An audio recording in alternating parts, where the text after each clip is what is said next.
আগামী 11 জুন থেকে শুরু হচ্ছে 19তম বিশ্বকাপ ফুটবল আসর। প্রতিযোগিতায় অংশগ্রহণকারী 32টি দেশের মধ্যে বাংলাদেশের নাম নেই। তাতে কি সবকিছু বিবেচনা করে কোনো না কোনো দেশ ও দলের সমর্থন করছেন ফুটবল প্রেমিকরা। সারা বিশ্ব ও সারা দেশের মতো কুমিল্লাও পিছিয়ে নেই। আমাদের কুমিল্লা প্রতিনিধি ওমর ফারুক তাপসের পাঠানো তথ্য ও ভিডিও চিত্র নিয়ে দেখুন একটি ডেস্ক রিপোর্ট। দুয়ারে কড়া নাড়ছে বিশ্বকাপ ফুটবল। এই আয়োজনে বাংলাদেশ না থাকলেও ফুটবল প্রেমী বাঙালির উন্মাদনার কমতি নেই। কে কোন দেশের সমর্থক তা নিয়ে শুধু চায়ের টেবিলেই আড্ডা নয়, প্রিয় দলের পতাকা নিয়েও চলছে মাতামাতি। দিন যতই এগিয়ে আসছে, সমর্থকদের পতাকা উড়ানোর প্রতিযোগিতা তত জমে উঠেছে। সারা দেশের মতো ফুটবল জোয়ারে কাঁপছে কুমিল্লার বিভিন্ন বয়সের মানুষ।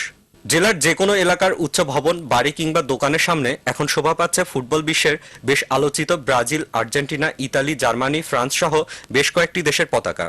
এলাকার ছোট ছোট দর্জিরা আগে যেখানে লুঙ্গি ও মশারি সেলাই করত, এখন তারা তৈরি করছে বিশ্বকাপে অংশগ্রহণকারী জনপ্রিয় দেশগুলোর পতাকা।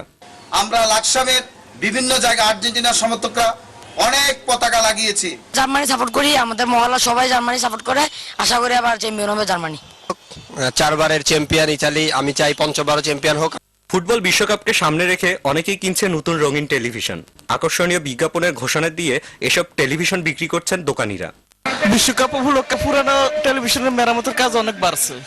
বিশ্বকাপ ফুটবল উপলক্ষে মেরামতের কাজ অনেক বাড়ছে। চায়ের দোকান, অফিস, আদালত, স্কুল, কলেজ সহ সবখানে আলোচনা চলছে কে হবে চ্যাম্পিয়ন, কে নেবে এবারের বিশ্বকাপ।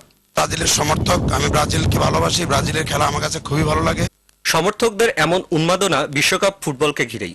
সবাই এখন অপেক্ষা করছে 11 জুনের। তবে সবকিছুরই অবসান হবে আগামী 11 জুলাই। এই দিনটিতেই প্রমাণ হবে কে হবে 19তম বিশ্বকাপ football champion. Ferdous Arifin, Islamic television, national desk.